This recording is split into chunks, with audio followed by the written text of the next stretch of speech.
Hello po, magandang hapon po sa inyong lahat. Ngayong hapong ito ay ipapakita ko po sa inyo ang pagluluto ng crispy kasag and oyster sauce. At ito na po ang ating mga ingredients.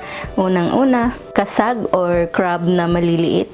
1.5 tablespoon of cornstarch. 1 cup ng all-purpose flour. Isang itlog, asin sa ating seasoning. Gagamit din po tayo ng mantika. At dito naman po sa ating sauce ay gagamit tayo ng oyster sauce na nilagyan ko po ng 1 tablespoon na soy sauce, sibuyas, luya, bawang, dahon ng sibuyas para sa ating garnish, 2 tablespoon ng cornstarch, red bell pepper, 1 teaspoon ng ground black pepper, at saka gagamit din po tayo ng tubig. Ngayon po ay uumpisahan na po nating lutuin tong ating crispy crab and oyster sauce. Ngayon po ay imimix po muna natin pala itong ating crabs at saka itong ating mga dry ingredients. Unang-una itong ating cornstarch. Tapos ilalagay po natin tong ating 1 cup na all-purpose flour. Then itong asin. Hahaluin po muna natin. Tapos ilalagay po natin itong ating 1 egg. Tapos haluin natin to hanggang sa ma-mix na itong lahat. Tsaka maglalagay po pala ako ng konting tubig kasi masyado siyang dry.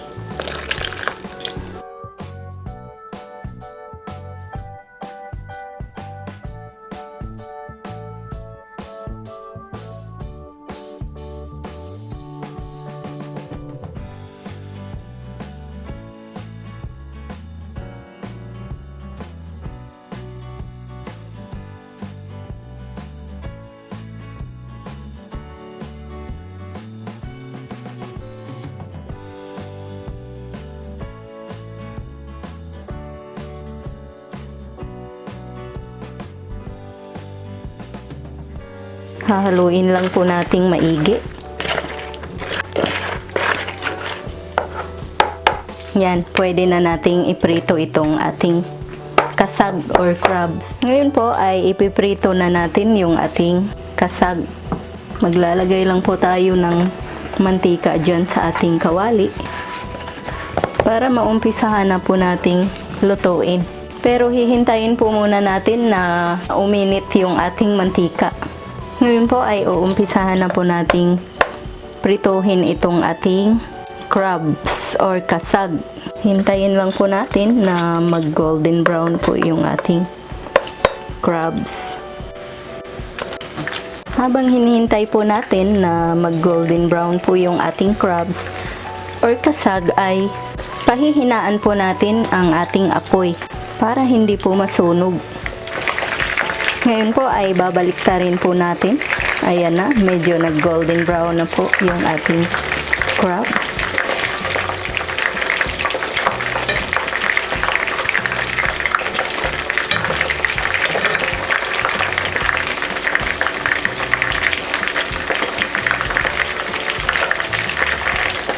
Tapos hihintayin po natin na medyo mag golden brown din po yung kabila.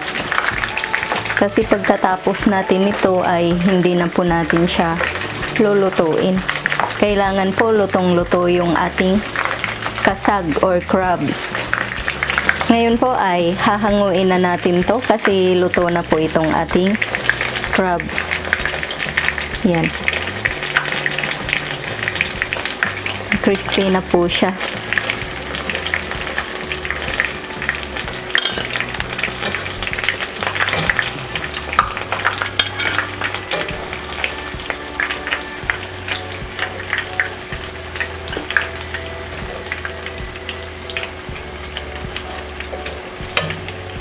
Napakasarap po nitong reseping ito. Ngayon po, ito po ang ating second batch ng ating kasag or crabs.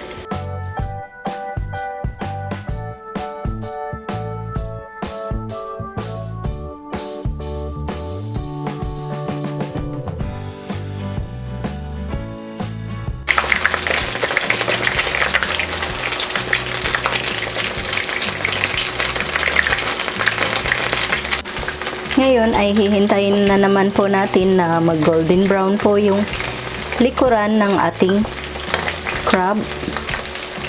Kailangan po pag hiwalayin natin kasi pag nagdidikit sila ay hindi po magandang tignan. Yan.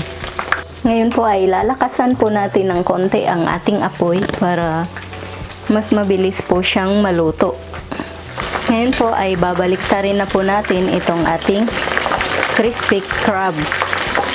Yan. Or crispy kasag.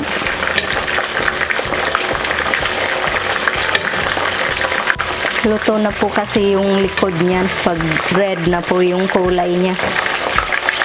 Ngayon po ay luto na itong ating crabs or kasag. Tatanggalin na po natin.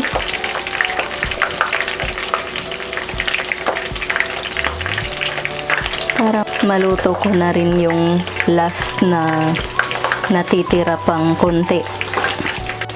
Ililipat ko to mamaya sa mas malaking lalagyan.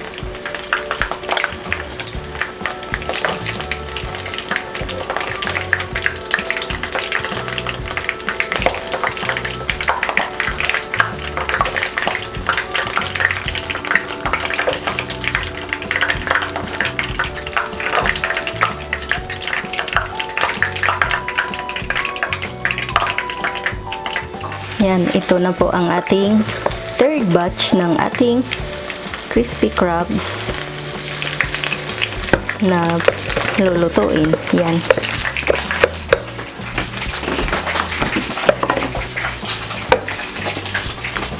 Ngayon po ay hahanguin na natin to kasi luto na po itong ating crabs. Tsaka napaka crispy na po niya.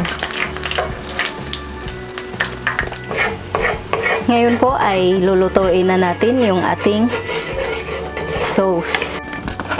Maglalagay po tayo ng konting mantika sa ating kawali. Tapos igigisa na natin tong ating bawang. At saka itong ating luya. Pinagsabay ko po yung dalawa para mas mabango po.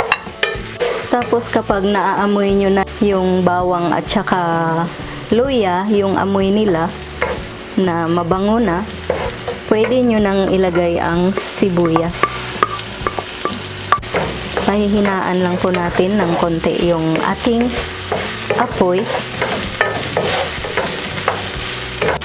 Haluin nyo lang po ng hahaluin yung inyong mga sangkap para hindi po sila masunog. Isusunod na natin itong ating red bell pepper. Tapos, ilalagay ko na rin po itong ating oyster sauce. Hahaluin lang natin ng hahaluin to.